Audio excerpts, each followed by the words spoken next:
Bonjour à tous et bienvenue dans ce brief du jeudi 3 avril. On dit un grand merci à Donald Trump qui a sauvé la fin de mon mois de mars. Je termine le mois de mars avec un ROI sur capital de 17,72%. Pour ceux qui n'ont pas de notion en trading, 17% de ROI sur capital, c'est comme si vous aviez un capital par exemple de 10 000 dollars. Faire 17% sur 10 000 dollars, ça vous donne 1700 dollars. Pareil, si vous avez un capital de 20 000 dollars, ça vous donne 3400, etc., etc. Un win rate de 44,44%. Vraiment, ça fait plaisir. Ça fait plaisir. Parce que la fin mars était vraiment pas glorieuse. J'ai enchaîné pas mal de pertes. Et heureusement que j'ai mon dernier long qui a ravalé toutes mes dernières pertes. Ça, c'est quelque chose que je partage toutes les semaines dans mon groupe privé. Je partage tous mes trades en public. Je fais pas de conseil en investissement. Bien sûr, c'est à des fins pédagogiques. Il faut voir ça plutôt comme un vie ma vie de trader.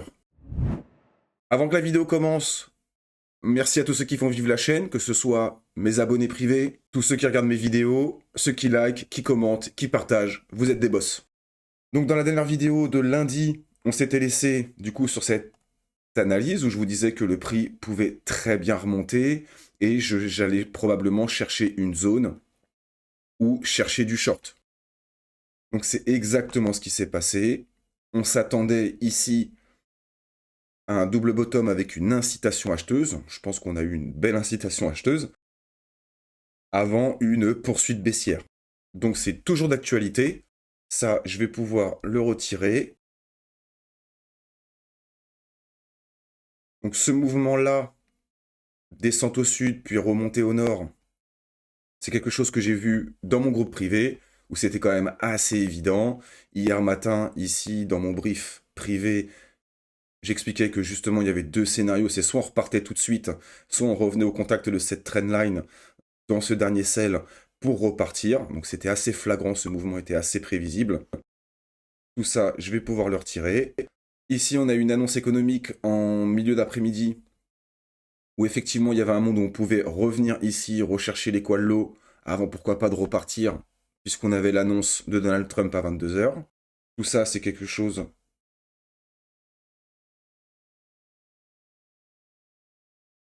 que j'ai expliqué dans mon groupe privé. Ça, c'était l'annonce. Et du coup, hier soir, on avait ce mouvement-là en attente des annonces de Donald Trump. Donc on voyait très clairement la manipulation qui se mettait en place. J'ai commencé à rentrer aux alentours des 86 000 dollars un petit peu tôt, je le regrette un peu. Je suis entré à 86 000 dollars et à 87 000 dollars. J'avais pas de stop loss, donc ça, la gestion de cette position, c'est quelque chose que je vais plutôt expliquer après en privé. Mais globalement, ici, la manipulation était clairement visible. On avait de la liquidation partout. Le prix, vulgairement, il est d'abord parti au nord, même si avant on a fait une méchou de liquidité au sud. Parti au nord, parti au sud, et on a déménagé. C'était assez évident. Le discours de Donald Trump était ennuyeux à mourir. Tous les pays sont des méchants, sauf nous, on est des gentils. J'en ai entendu des conneries dans ma vie, mais des comme ça. Franchement, mieux vaut entendre ça que d'être sourd, honnêtement. Donc ici, la manipulation était parfaitement visible. On voyait qu'on laissait beaucoup de liquidités au sud, sans retest, et il y avait de fortes probabilités. On pourrait même y voir ici, parce que c'est un peu tiré par les cheveux si je fais ça. Mais on aurait pu voir, pourquoi pas, un joli support à retails. Donc vraiment une volonté de vouloir inciter à acheter, même si en réalité, sur toute cette phase-là, on a eu énormément de gens qui ont short. C'est pas étonnant. D'ailleurs, c'est probablement ce qui a aidé à faire pumper le prix énormément comme ça. Puisque si je prends, je pense, oui, c'était sûr. Alors peut-être pas ce mouvement-là, puisqu'on est revenu en zone de rechargement, on a frôlé la zone de rechargement de short, mais si je prends ce mouvement-là, voilà, c'était sûr. On est revenu dans la zone de rechargement de short, donc aux alentours des 0,618 de Fibonacci. Donc dans cette zone-là, derrière incitation vendeuse. C'est pour ça que j'étais assez convaincu qu'on allait repartir hier matin, puisque ça arrive très souvent. On vient en zone de rechargement de short, on incite à vendre, et derrière, on revient dans la zone supérieure pour distribuer. Ce qui, je pense, a aider à faire pousser le prix. Distribution ici, et on déménage tout le monde. On a calmé le sentiment. Les open interest sont vides. Plus personne n'ose entrer en position. On a un petit peu de position qui s'ouvre ici, mais c'est vraiment très minime. On a un petit peu de short qui s'ouvre. Alors, petit bémol avant de continuer, on est venu faire un triple high ici. Et on a toujours ce double bottom ici, où je pense que maintenant l'objectif c'est d'aller le chercher. Je pense que le nettoyage a été fait, on a bien purgé le marché, plus personne n'ose entrer en position.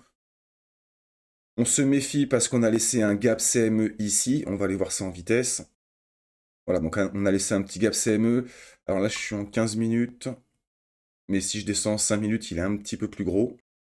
Voilà, donc il s'étendrait des 85 860 environ aux 85 260. Donc ici, il faut que je me dépêche parce que ici, je pense que on va revenir sous cet équal low qu'on a ici, pourquoi pas dans ce sell ici, donc dans cette supply qu'on a ici. Ici, on a un petit équal low, je ne sais pas si on le voit bien, je vais zoomer un petit peu. Voilà, donc on a un petit équal low dans le déséquilibre, on pourra revenir le combler. Pourquoi pas, pour repartir, combler le gap CME. C'est possible. Ici, on a un bloc qui ressemble énormément de l'inducement. J'ai pas l'impression que ce soit un bloc valide, notamment à cause de ce gap CME et ce déséquilibre qu'on a au-dessus. Donc, pour l'instant, la tendance est toujours baissière. On n'exclut pas un rebond, mais pour moi, la finalité, c'est encore et toujours de revenir sous ce niveau-là. Donc en vrai, il y aurait un petit long à tenter ici, pourquoi pas, mais c'est probablement pas une position que je vais prendre. Pour l'instant, je reste dans mon short.